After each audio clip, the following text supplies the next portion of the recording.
how do I talk to my boyfriend about being unhappy with our sex life? We've got a really great relationship. Everything is perfect, but I have a hard time getting across the finish line. So let's take orgasm off the table. My bigger concern for you is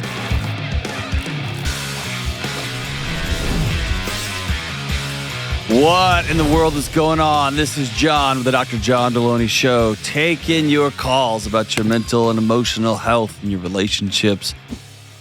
For the last 2+ decades now, for a long time now, I've been sitting with hurting people, trying to figure out what's the next right move when the wheels fall off. And you're just trying to figure out, how do I have this next conversation? How do I have this next challenging call out? How do I get about changing my relationships? Whatever you got going on in your life. How do I sit down and help my hurting kids? Whatever it is, I'll sit here with you and we'll figure out what's the next right move. JohnDelony.com/ask if you want to be on the show. We get calls and letters from all over the planet, and I'd love to have you on the show. JohnDelony.com/ask. Let's go out to Orlando, Florida, and talk to Delony. Hey, Delony, what's up? Hi, Dr. John. How are you? I'm great. How are you? Good. So my main question is, how do I talk to my boyfriend about being unhappy with our sex life? So we've got a really great relationship. Everything is perfect. We're about to get engaged, but I have a hard time getting across the finish line, if you will. And I don't think he knows, and I don't know how to talk to him about it without hurting him and making him feel insecure. So would it be fair if I told you that your relationship is not great and wonderful and perfect except for this? I don't think any relationship is actually perfect. So that would be fair. So let's take orgasm off the table and let's take bedroom concerns off the table, okay? Because I think those tend to it's all anybody wants to think about or talk about, and for some reason it's become like the lone barometer of our relationships. My bigger concern for you is, how long have you been together with this guy? 4 years. 4 years. So 4 years, almost half a decade. You're about to get engaged, you said? Yes. He already has the ring. Oh, he's already got it. How'd you find out? Did y'all do it together? Well, he took me ring shopping, but I accidentally saw on the ring camera the box get delivered. Oh, no. He doesn't know that I know. Oh, ring cameras have ruined everything. You can't wrap houses anymore. You can't do anything fun I didn't even anymore. want to know. It was totally just an accident. Yeah. Boo. So. All right, here's my bigger concern. After this many years together, after y'all are planning on spending the rest of your lives together, there's a thing that matters to you. And you don't have an ability in the dynamic y'all have co-created together to just speak truth out in your relationship. So my bigger question is, forget sex for a second. What's another place? And I guarantee you there's another place. What's another place where you kind of have to hedge what you feel or what you want or what you're thinking about because you don't want to hurt his feelings? I feel like with most things, we're able to have a really good, honest conversation. I feel like sometimes when I guess the biggest thing that comes up outside of the bedroom is I do so much of the work around the house, and sometimes I want him to chip in more without me having to ask. Yep. But when I ask and I'm honest with him and tell him I'm feeling frustrated, he steps up.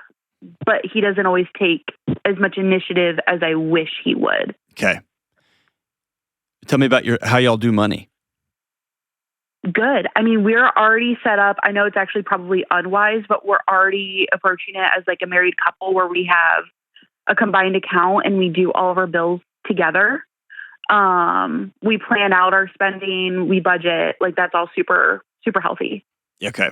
So yeah, I wouldn't do that with my boyfriend, but you didn't call for that, so it's all good. Yeah. So I think really quickly, like this weekend, you have to put not the bedroom stuff, not the mental load, not the helping around the house stuff on the table.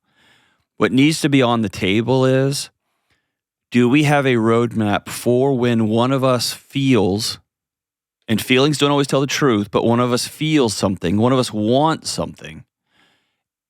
How do we have a language where we can put that on the table and the other person won't immediately fight us, won't immediately run from us, won't immediately try to people please us and be like, it's cool. Okay, cool. I'll do it. But we can actually have a conversation where two adults stay present. And that to me is the bigger deal, because this is going to be symptomatic of one day y'all are going to buy a house together. One day y'all are going to have kids together. One day he's going to say, come home one day and be like, hey, I want to go to church. And you're going to be like, I don't want to. Or I want to go to my parents' house for Christmas. And you're going to be like, well, kind of my family does this for Christmas. And if you aren't able to have those conversations, it will, the crack that's in the foundation right now will become a huge gulf. Mm-hmm. And so I have a working hypothesis that I'm not ready to stamp into concrete yet, but my working hypothesis is you get two triggers. You get to bail once on a hard conversation, or quote unquote, you get to have your feelings hurt, as you said. And the second time, you get to feel it really big and back up again. And then after that, he's got to decide, I need to either A, stay present when I'm feeling ashamed or feeling embarrassed about a hard conversation, or I got to go sit with a professional and figure out why my body keeps trying to protect me in this way from somebody that I'm about to spend the rest of my life with. Mm-hmm. And he's not on the phone with us, so I'll just talk to you. Are you in the habit of hoping he will be a good mind reader about chores, about what you quote unquote want the house to look like or feel like, or what you want your bedroom experience to be like? Sometimes, yeah. Tell me about that. I feel like just in my whole world, not just with him, but in general, I am always so worried about taking care of other people and making sure everyone else is happy and, whatever they need is taken care of, that sometimes I want him to just take care of me without me having to ask, or, and he does in a lot of ways, but sometimes he doesn't always think about things the way I would. And right. Sometimes I expect that, even though I know that's not fair. And how long have you been doing that for other people? Since you were a little girl? Oh, yeah, for sure. Tell me about that. Who in your house were you responsible for making sure they were okay? Definitely my parents, for sure. Tell me about that. Well, I mean, with my mom, she is, we have a very close relationship, but she's definitely one of those people who looks at her kids as friends and not necessarily as she's never been a very strong, authority figure. And she always leaned a lot on me for emotional support. And I definitely learned as a kid, the way to avoid outbursts or adult temper tantrums was to make sure she was happy and she got what she wanted or needed. I want to pause right there. Are your shoulders getting up by your ears right now? Yes. Yeah. I want you to take a huge deep breath, as deep as you can, and hold it for 3, 2, and at 1, I want you to pull your shoulders all the way down. I don't want you to hear me as directly as you can, but while I'm saying this, I want you to close your eyes and picture you as a 9-year-old little girl in a tiny little blue dress, okay? Mm-hmm. An adult friendship was way too much for a 9-year-old to carry. And that should never have been your job. Yeah. And you walking around on eggshells trying to prevent the next grown-up temper tantrum was never, or should never have been, a 9-year-old's job. Yeah. And you might be really close to your mom. And this is a pretty mean analogy, but one of the safest places for a professional boxer to be when they're fighting is as close as possible to their opponent because it minimizes the impact of a punch. And so often we get really close to those who might hurt us because the damage is less when they don't have full range of motion to just let it rip, whether that's physically or emotionally.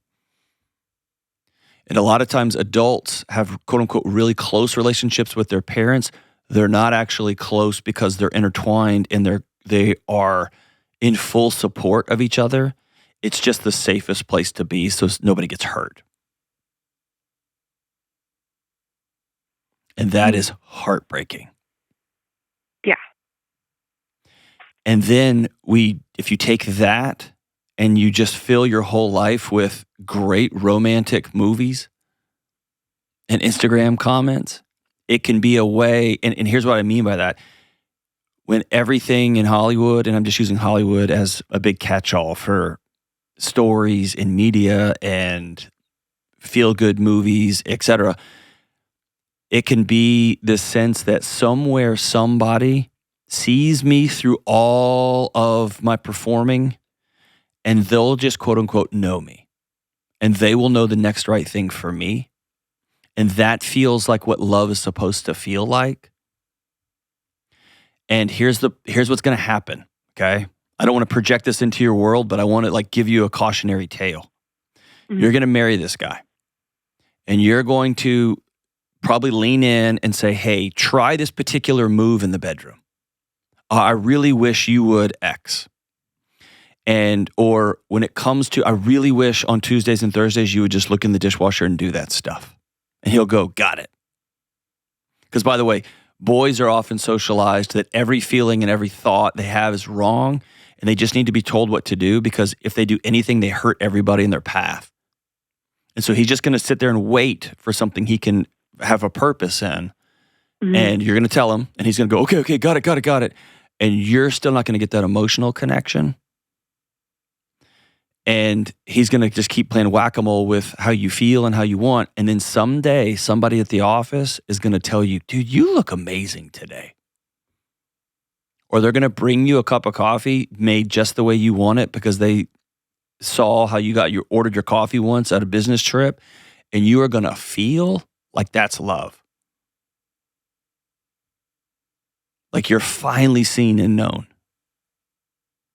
And so in two fell swoops, I need you to hear me say this. Number one, what happened to you as a kid is not right, and I'm so sorry it happened. And two, mind reading isn't love. The scariest thing for you to do for your nervous system is to give him a roadmap on how you can be loved, feel loved, be seen, be known, and then pray to God he follows it. And for him to give you a roadmap on how he would love to be loved, how he wants to be loved, and you follow that. And so I'm way less concerned about the bedroom stuff. Y'all can figure that out because that can be mechanical. And if y'all are together and able to have oh my gosh, try this. I wish you did this. Man, then it can be hilarious. It can be play. It can be a place to escape. But you have to get the ability to say, I want X, Y, or Z. I want your help around here. Here's a good example about the dishes in my house. I would never do the dishes until there was none left in the cabinet. I would eat cereal out of a salad bowl, right? Because it doesn't occur to me. And for years, my wife walked around feeling like I didn't care. She was carrying this mental load that I didn't even know existed. And that's exactly how I feel. but for her, she had a picture of what a wife, quote unquote, did and what a wife's or home's kitchen looked like. And she had this mental load that I didn't expect of her. It never would have even occurred to me. And so it ended up being this burden that she carried, and then I didn't co-carry. I didn't even know it existed. And so the greatest gift is when I found out, oh, you're cleaning the kitchen every night because there's this thing in your spirit. Dude, I'll do that. That's easy. But at the same time, it wasn't a character defect that I wasn't helping because in my world, I didn't need to help until we literally had no other dishes in the house. And then, man, I'll just knock them out over a couple hours on a Saturday morning once a month, and then we'll figure out, we'll go from there. But it started with, hey, this is of value to me. Mm-hmm. And those conversations, getting a framework for how to have those conversations is way more important than the actual mechanical stuff that we're trying to solve. Do you get what I'm saying? Yeah. And so I think the best path forward is, after he asks you to marry him, which I guess is coming because you cheated and looked, is to say, okay, yes. And then the following weekend or 2 weekends later, before you start the wedding planning, before you start all of that, I think you putting on the table, I've been a people pleaser my whole life, and you're an amazing man that I want to spend the rest of my life with. And we have a big communication gap. And that is, I never want to hurt your feelings. And I bottle up, and then I just say it all at once. And you feel like I'm shaming you. You feel like I'm beating you up, and you shirk away. And I want to solve that problem right now, which is I want us to get into a regular habit once a week of talking about our calendars, our sex life, our money, our plans for the week, how we can love each other this week. I want to get in a regular practice. And then I also want us to both get in a regular practice of not fighting or fleeing, not going to trauma responses. Because he probably had a world where he better get out of the way. And those people usually marry each other, right? Yes. And so let's solve for that. And then he knows if you bring up something in the bedroom, it's an invitation. It's not an accusation. Gotcha. That's where I would start, Delany. And then when it gets to the actual mechanics of, hey, here's a thing I really want to try in bed. Here's a way that I want you to, I want to feel loved in the bedroom. And those conversations get much, much less. You can approach those with curiosity, not with judgment. And it makes a fun adventure for people to go on and do their life with. Thanks for the call, Delany. When we come back, a man asks how to handle his wife's reaction to a prayer request. We'll be right back. This show is sponsored by BetterHelp.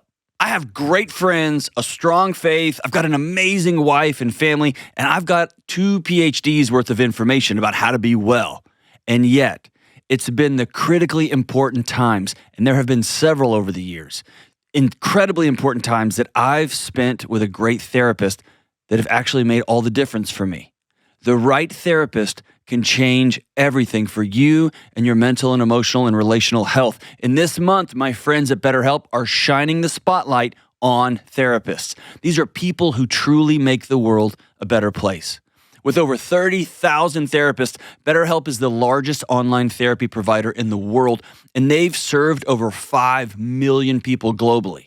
And over 1.7 million client reviews and an average rating of 4.9 out of 5. This is evidence that BetterHelp works. And BetterHelp is totally online, so it's easy to fit into your schedule. To get started, you just answer a few simple questions, and they're going to connect you with a licensed therapist who fits your needs. If it's not the right fit, you can switch at any time for no extra cost. This month, we celebrate the therapists who've helped millions of people take a step forward towards being well. If you're ready to find the right therapist for you, BetterHelp can help you start on that journey. Visit BetterHelp.com/Delony to get 10% off your first month. That's BetterHelp, HELP.com/Delony.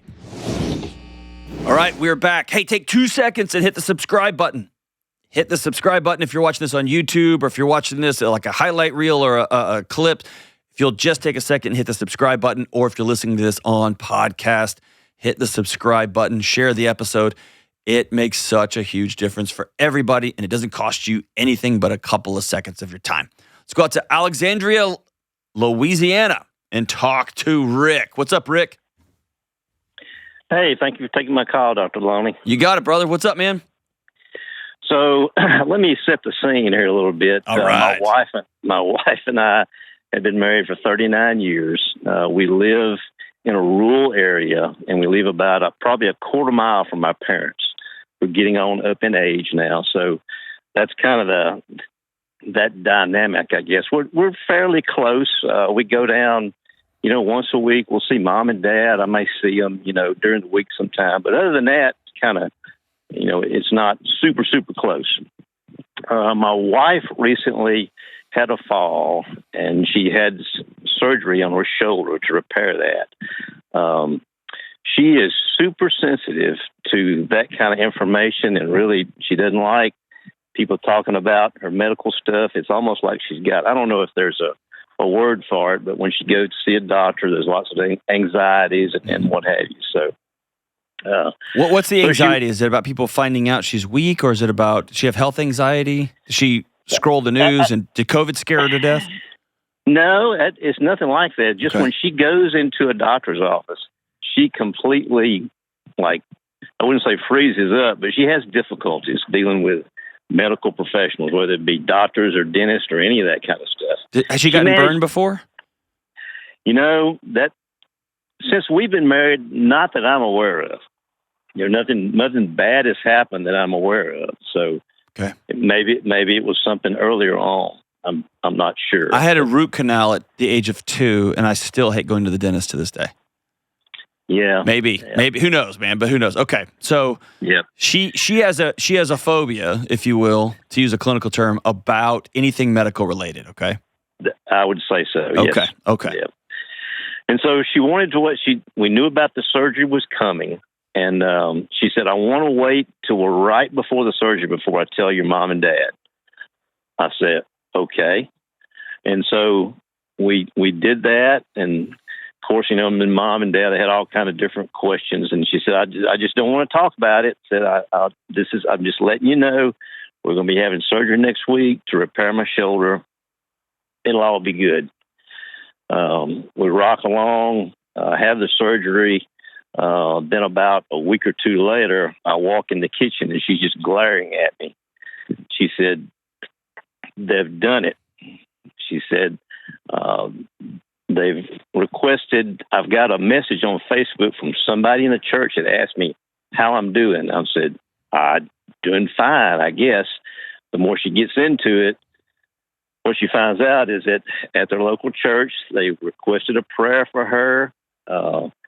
And she said, I hate that they did that. I'm so angry. And so I'm trying to gather all this together, trying to figure out, well, is this really a bad thing, And the more it rocks along, and the following couple of weeks or so, she just gets to a point where she has to go talk to them. It doesn't go well.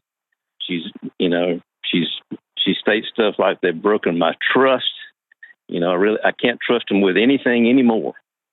And since that's happened like a couple of months ago, and it's not like this is wearing off. It's where it is, and so I'm still trying to, and she had the surgery and had all the medicine. I said, well, maybe it's something to do with some of the stuff she's taken, but she says, "You can go down there. That's fine, but I will not go. I am done." And it's really kind of taken me aback, and I've yet to really sit down and, tell her what I really think, and that's my problem. Is this out of character for her? Is this kind of been the way she's operated for the 4 decades y'all been together? It's not, I would say it's a little out of character. I've seen some changes over the past 2 to 3 years, where she's gotten a little more combative about those things, it seems like. But, to me, this is like, okay, if you're upset, you talk to them, you say sorry, and it's all done, and then you go on about your business.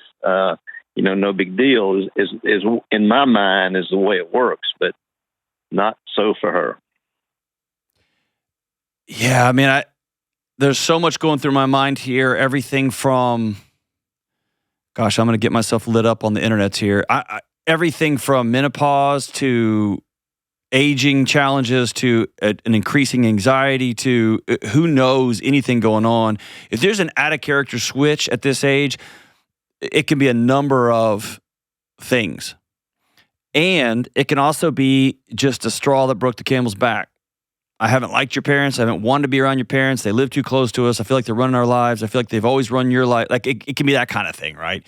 I guess what I would tell you is, on its face, as you're describing it to me, and I say this with all due respect, it doesn't sound rational.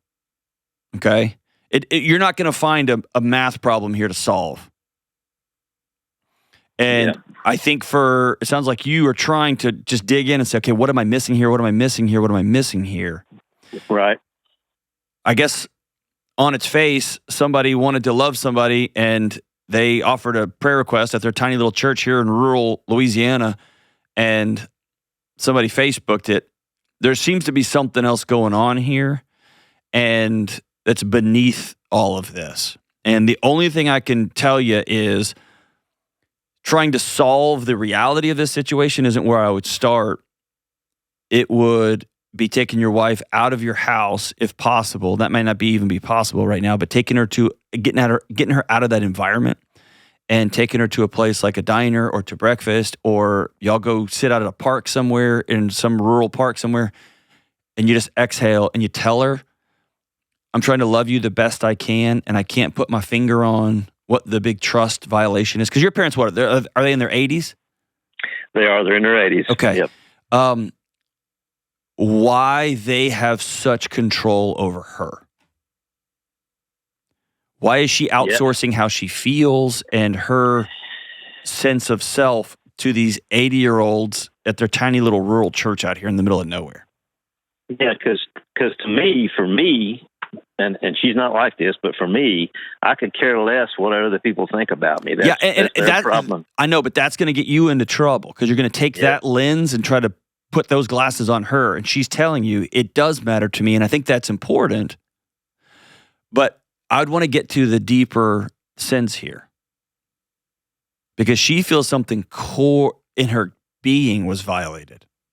Yeah, she really does. Yeah. And so I would approach it, and you may have been a problem solver your whole marriage. Like probably. If she was somebody who said, my boss was mean, you're like, well, I'm going to call him, or you need to tell him. That might have been your MO your whole marriage. This is a chance to do something a little bit different. And I would also start with that conversation. Hey, honey, I have tried to love you by fighting your battles and telling you what to say. You're our whole marriage, and I've been out of line on that. You're smart and beautiful and wonderful. I am missing the boat here, and I need you to, I want to dig deep because I'm hearing a couple of elderly folks at a rural place prayed for their daughter-in-law. They tried to, which I always take a prayer like that as, there is gossip prayer, and you know that, like, you know, at rural, especially at small rural churches, it happens at every church, but like, I want to pray for Janet because she's gotten a little whorish these days. Like, right? So you can hide prayer requests in gossip, right? I'm not getting the sense that's what this is. No, it's not. And so asking open-handed, honey, I don't know how to love you right now, and I can't put the pieces together. There's something beneath this. Tell me about this anger and this rage. Yeah. Okay. And then you might, at the end of the day, have a decision to make, which is, am I going to not see my mom and dad? Or are you going to tell your mom and dad, I'm going to keep seeing you once a week. Y'all are my parents. I love you. I honestly, in my heart, don't know why my wife is so upset. I just don't. Is she drawing ultimatums for you right now? That was the last piece. She did tell me. I came in from work, and she said, "Look, I've been thinking about this all day, and you got to pick. It's either me or your parents." And I'm like, "Whoa!" And that's hold up. Yeah, that's that one. Yeah. So, how old are you, Rick? I'm 60. 60. Yep. Oh man. Does she work outside of the home? She does. She's got a little business that does a little bit, but that's one of my really, and another one of my fears is, so, okay, what happens? And I call her bluff on the ultimatum and she leaves or attempts to leave. Man, I don't know. I'm going to have to support her. You know, I just feel I've made the vows. It's not, it's really not in me to say, you go do your thing, I'll do my thing. And no, this is a much deeper thing. She's threatening divorce now. Yep. And that's a much deeper issue. Right? Yeah. And yeah, man, if you could, I know rural care is really tough to come by sometimes, but if y'all lived anywhere other than rural Louisiana, I would tell you, you need to find somebody that y'all can go sit with. Because this is inside her spirit in a way that is really, I don't know that you can manage on your own. Okay. But I would definitely start with a hard conversation, which very open-handed. I have completely missed this. And I've been trying to love you by figuring stuff out, and that's not the right way to love you right now. I just want to hear you. I don't see it. I'm missing something. And Okay. I can't understand how a prayer request is leading to you giving me a divorce ultimatum after 40 years of marriage together. What's going on, honey? Okay. Is there other things in your life that have been building? Not really. I have, like I say, I've noticed a little bit of different behavior since I'm retired. I'm semi-retired now. And so just being around her, a little more, a little more irritation about some things, but there's been nothing that's been blatantly like, oh yeah, this is about to go down. Okay. So this was just. In a perfect world, y'all have what I think can be one of the scariest and one of the most coming together conversations a couple can have, which is, hey, we get to plan our fourth quarter. Statistically speaking, we're heading into the fourth quarter of our life. The last quarter. What do we want this to look like? In terms of laughter, in terms of vacations, in terms of play, we've retired or we're kind of retired. How do we make meaning of the last, statistically, the last 15 years, but reality, probably the last 20, 25, or 30 years of our life? What do we want that to look like? Right. And my parents are going to be around 5, 10 more years, right? What do we want this to look like? But I don't even know if you're there. I don't know if she's just sitting at home on Facebook, just getting madder and madder. If the stress of the world is sitting on her, if she's been mad at you for 20 years and you being home all the time and just seeing you is just, I don't know, man. And I don't know that you're going to quote unquote figure that out like you might figure out what's wrong with your car engine. Gotcha. And so the only thing I can tell you is to start with an open-handed. I've said this 3 or 4 times now, and I apologize for repeating myself, but an open-handed, I don't know how to love you right now, and you've put me in a position where either you're going to divorce me or I'm not going to continue to care for my 80-plus-year-old parents over a prayer request. I'm missing something here. Please tell me what's going on in your spirit. Do you not like where we live? Do you not like the life that we've co-created? Are you scared about the fourth quarter? It can't just simply be because of this. And maybe she'll write you a letter and read it to you. Maybe she'll just be open and vomit. Give her permission to vomit. And then tell her, I'm not going to respond at this breakfast. I just want to hear from you. Because something big is going on inside her soul.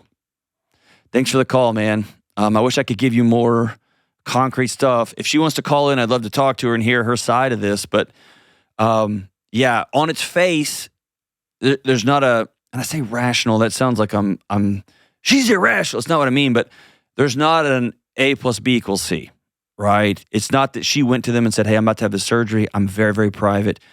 You guys are very religious and prayerful. I'm going to ask that you keep this private. And they were like, screw you. We're doing this. That doesn't seem that's what's happened. It seems that she is dealing with some deep and profound unhappiness, sadness, depression, whatever you want to call it. And man, she's ready to burn everything to the ground. And before that happens, man, just open your hands and say, how can I love you right this second? Not right this second, in this season, because there's something bigger going on. When we come back, a woman asks, how can she earn more money without sacrificing her values? We'll be right back. I love poncho shirts. I love them. And as the mornings are getting cooler and cooler heading into the winter, I get to pull out my favorite poncho shirts, the comfortable performance denims and flannels. Poncho's performance denim has that soft, broken-in feel. I'm wearing one right now. It feels like you've worn it 100 times, but it still looks really good. I wear them to dress-up events. I wear them on stages. I wear them on this show. It's got a touch of stretch, so it moves with you, not against you. I love it. And Poncho flannels, you can get them in original or Western styles, and they're guaranteed to be the softest shirts you own. I love them. They're medium weight, yet somehow they're both durable and comfortable. They keep me warm without overheating, and they're perfect for layering. Poncho shirts are built for real life. They wick away sweat, they dry fast, and they keep you warm. I don't know what kind of voodoo they're running over there, but these shirts are incredible, and they hold up to whatever your day throws at you. They come in slim or regular fit, so you can look nice wherever you happen to find yourself. This fall, look sharp and stay warm in Poncho denims and flannels. Head to ponchooutdoors.com/Delony and get $10 off your first order when you sign up with your email. Check out a few of my favorite shirts like the Laramie and the Matamoros. Again, that's ponchooutdoors.com/Delony. Greenville, South Carolina. Let's talk to dear Marie. What's up, Marie? Good morning, Dr. John. How are you? I'm remarkable. How are you? Oh, just fantastic. Awesome. What's up? So I have a question, and it's kind of a two-part thing in the sense of the general being, how do we earn extra income without really compromising our family values and priorities? But essentially the question that I really want answered is, are we in a situation where we just need to accept where we are, that this is just a season we need to tough it out, or are we setting ourselves up for an unwise future financial situation? Ooh, I like this question. That's a great question. All right, tell me about your financial situation, and then tell me about these values you're running up against. Sure. So I'm a pediatric nurse. My husband is an elementary teacher. We have no debt at all, thank the Lord. But we moved to South Carolina 2 years ago, so we took a $40,000 pay cut. And we had a baby boy this past year, but he's a NICU baby, so he's born 3 months early. So we've had a lot of just financial upheaval with his expenses and me not being able to work. And I don't want anyone else to raise my baby boy. I want to be home and take care of him. But right now, with his expenses and everything, my husband is an amazing man. Just love him to the moon and back. And he's working like crazy to help provide for us, working at school and then coaching in the evenings and working on the weekends.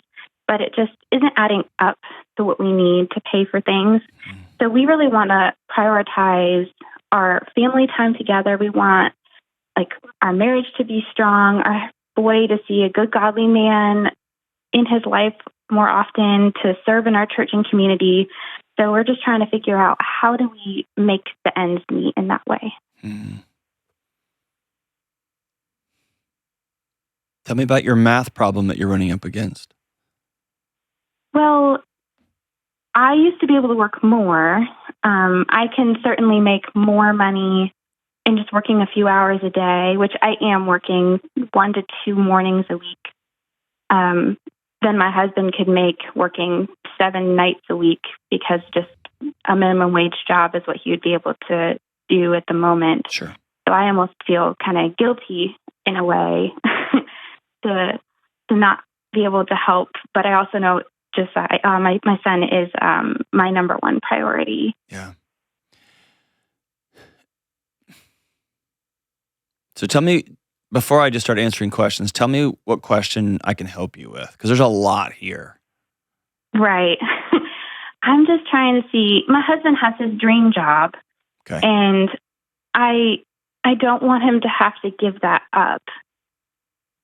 But I also know that I'm a very factual person, and we're dipping more into our savings than what we're spending, and we are very frugal. We're not spenders at all. But just because of what we have to do to help our son to get what he needs medically, it just isn't mathing the math. Yeah. So we're just trying to figure out what is there something else I could do, or is there something that, maybe we just have to really dig down deep and tough it out for a couple of years and maybe it'll get better? Or are we just setting ourselves up for this is just how it's going to be, and something more drastic, I guess, needs to happen? So Yeah, you've boxed yourself into a really tight corner, okay? So here's what I'm hearing, and tell me if I'm missing anything, okay? Okay. Mm-hmm. Number one, any sort of childcare for a young baby, especially a baby that scared you to death, right? In your mind is somebody else raising my baby. That's number one. Number two, I'm sitting on the ability to just literally walk out my front door and triple our family's income. And I don't want to right now. Number three, my husband's in his dream job, but unfortunately that dream job doesn't pay anything. And I was a teacher myself. I've been there. And I don't want him to give up his dream job to go sit in a cubicle somewhere doing insurance forms so that we have the money to do what I want to do. Number four, to do these other things, he has to do his dream job, but that also means he has to go work 2 or 3 minimum wage jobs just to keep the lights on. And I want my son to see his dad present at home, laughing, full of joy, not just walking home and collapsing. And I want to see him as a leader in these civic places. I want to see him coaching the Little League team. I want to see his dad helping around the church, like whatever the things are. And so I hear a lot of wants anchored into these elusive, quote unquote, values. And so to answer your big overarching question, you have a lot of competing wants that don't work mathematically.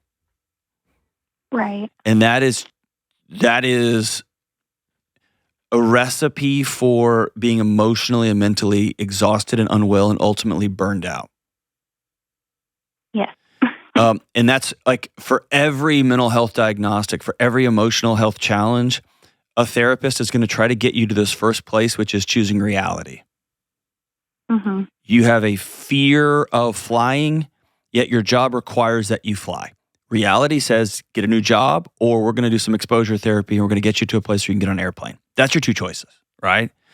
And so for you, backing all the way up and asking, beneath my wants, because I want all of these things, they're just not possible, right? Right. What is the world me and my husband are trying to co-create together?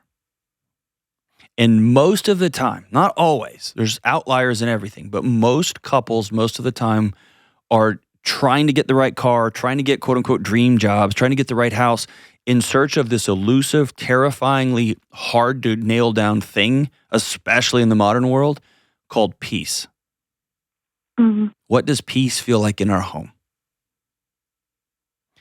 And most of the time, achieving peace takes discomfort in some level, whether that's you working 3 half days a week, or you working 2 full days a week, or your husband stopping being a teacher and taking an administrative track so he can triple his salary, or whatever those things are, so that we can both come home and be so happy that we're in our safe place that we've co-created together.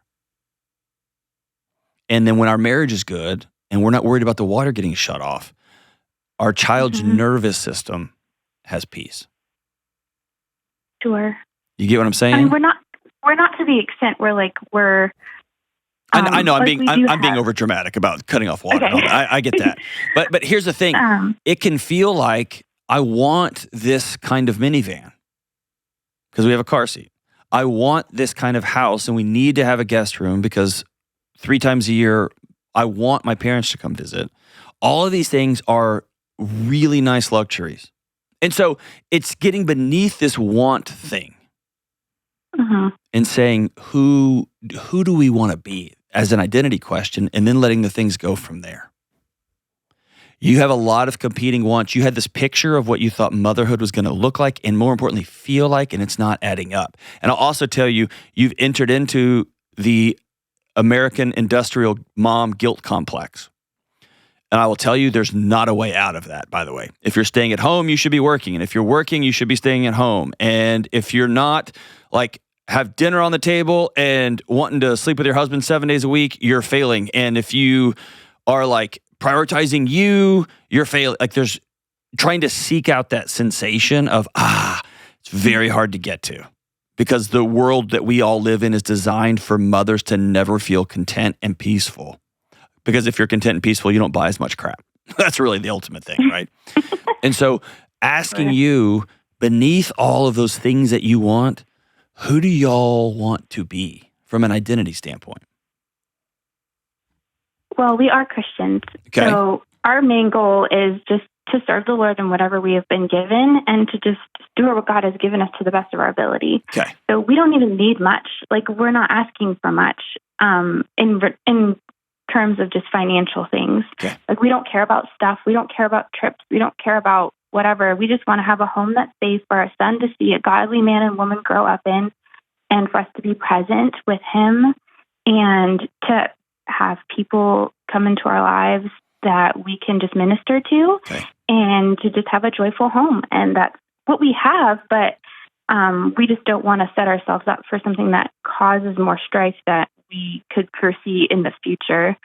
I know like my husband also has some opportunity to like get into administration, which is a thing, but it's a couple years down the road. Sure.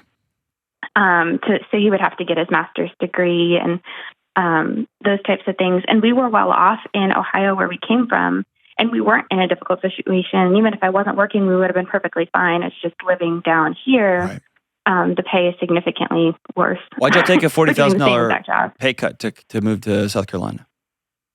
To be closer to family because we weren't near anybody and it worked out great because of how difficult it was in the past year with our son. We needed a big, strong community, and that was more than what we could have asked for down here. That's amazing. And so that's yet another want. You're trying to cram a lot of stuff into this picture.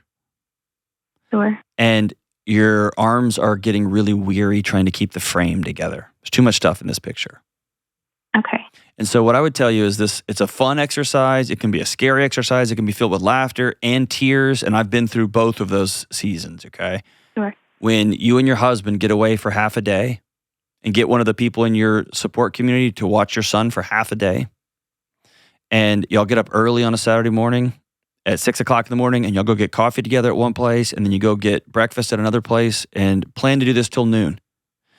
And and it's an emotional exercise. And if you want to be like a nerd, like, you know, your husband's a teacher, if he wants to write down on note cards, all of these different things around family, dream job, want to stay home full time, also have a pediatric nurse certification, all these things, want to make this much money. We want to be able to support and take care of strangers who walk into our front door, but that takes resources.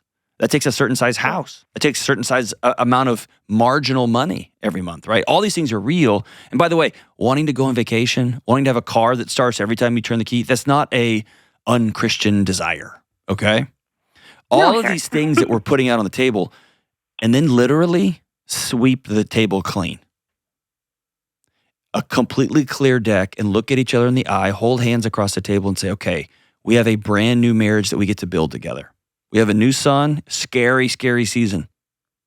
NICU, I wouldn't wish that on my worst enemy. Not being able to take your baby home and hug that baby, right? Yeah. And having to put your finger in a glove in that hot dog lamp, right? Just for some sort of connectivity. And we're exhaling, we're coming out of that season, and we get to decide what this looks like. And it may not be comfortable at first, but put every single variable back on the table. We can move back to Ohio. We can move to Kansas. We can move anywhere. We can work in any job we want to. For 2 or 3 years, I can go be a full-time nurse, and my mom, who lives down the street, and I'm making this up, can watch our kid from this time to this time, and you take no extra jobs, and the moment the school bell is out, you come home. And husband, you make dinner for the next 3 years, and we're going to get this much financial margin so we can get this size house. So everything comes back on the table. And what I want you to look at is, who do we want to be in 5 years? And what things do we need to start doing right this second so that in 5 years we are laughing when we walk in the front door? I want the values conversation. I want you and your husband asking that question. I want y'all to do that together. And y'all shake hands and say, okay, for the next 6 months, we're all in. I'm going to take 2 classes. I am going to start working 2 days a week. And we're going to get some financial relief in this house. We're going to stop dipping into savings. We're going to consider that maybe this move to South Carolina was the single greatest thing we could have ever done for this year and a half or this 2 years. And to do all of the things that we feel called to do, that we want to do, we're going to need to move where it's more financially viable. And by the way, Marie, this conversation is happening in households all across the country. That's why there's just people moving all over the place. Because the dream of all these things inside one picture frame just isn't mathematically real. The world's gotten so stinking expensive just to get milk in, right? Just to get eggs in, much less buy a house, much less all these other things, right? So we're going to put everything on the table. And then you might say, okay, move back to Ohio. And both of y'all look at each other and be like, no way. Cool. Throw that one in the trash. But at least we didn't leave anything unsaid. And we'll start from square one. And in 5 years, y'all are going to look up. Maybe he's a principal somewhere. Maybe you're working 2 or 3 days a week. Or maybe you have 3 kids and you're a stay-at-home full-time mom. And. But the key is we did it together. We built a map together and we followed that map. And then 6 months later, we're going to get together and we're going to do it again. Swipe the deck clean and say, where are we? I hate grad school. I want to be a classroom teacher. All right, honey, here's what it's going to cost. It's going to cost me. I got to go back to work another day. That's 3 days a week. We all shake hands. All right, we're in. And we're going to keep doing that over time. The lie is y'all are both going to get somewhere and it's going to be static and stable. It's just not going to. You throw a special needs kid in or a kid with some medical challenges, a new baby after this, all that madness is going to keep coming and keep coming and keep coming. But you, my sister, are a good mom. You've done a great job. Your husband sounds like an amazing guy that's doing whatever he can do to be supportive. And it's real easy to get stuck on life's treadmill. Let's clear the deck completely. Exhale. Say, who do we want to be? Let's get off the treadmills. And let's hold hands and head off into the woods together. Thanks for the call, sister. We'll be right back. All right, we're back. Let's go to a money and marriage question. These are anonymous questions that were left at our money and marriage retreat. Me and Rachel Cruz host one in November. I think November sold out, but we do have tickets remaining for the February, the Valentine's Day weekend. So if you want to get a Christmas present and take care of Valentine's in one fell swoop, it's the best marriage retreat on the planet. I love it. And this year we have some awesome special guests. It's going to be rad. So here's a money and marriage question that somebody left in the anonymous question box at last year's Money and Marriage. I love my husband and my family. It makes me so sad that a few years ago, some family members and my husband had a falling out. How do I help him understand that this tension breaks my heart and I need him to work on helping my entire family become whole again? I feel like my family is incomplete and torn. Whew. How do you help him understand this tension? You start with I statements. And you tell your husband, I am heartbroken and I'm sad. And I have no idea what caused this falling out. And he may have very plausible reasons for why he doesn't want to be around your family anymore. They may have been ugly and disrespectful, or they may have gotten onto you one too many times, and he's not going to be around people who disrespect his wife like they. Who knows? I have no idea why.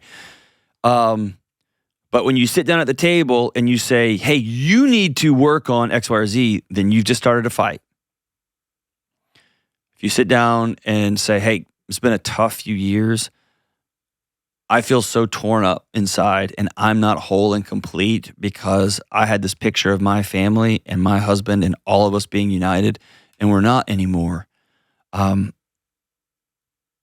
want my family to come back together and I'm powerless and I don't know what to do. And let him speak and let him talk. And it might be a matter of you having that exact same conversation with your family. The phrasing here, again, I just have no idea why there's a separation or why there's been this tension, but you letting your wants be felt, you letting your feelings be out on the table, and giving him the space and permission to be courageous and be honest. And then ask him, I would like to know if there's a game plan for all of us coming back together. It might be a big family meeting. It might mean I'm just going to start going to Christmas again. This will blow over. I don't know. Every family's different. But it's a matter of putting it all on the table and you believing I have a right to be heard, and I'm going to use I statements about how I'm feeling, how I'm experiencing things, and then we're going to go from there. And so hope that helps. Always using I statements of these kind of conversations is the way to go. And I hope y'all are able to come back together. This is happening all across the country to families all over the place. And my goodness, families, we need each other, regardless of how we vote, whether we have pets or not, whether we had one of those doodle creations that's God never intended, but we have, like whatever's dividing us. Man, we need our families to come back together. And often it starts with, I'm sorry. You're going to go get something to eat? I hope we can come back together, families. Love you guys. Bye.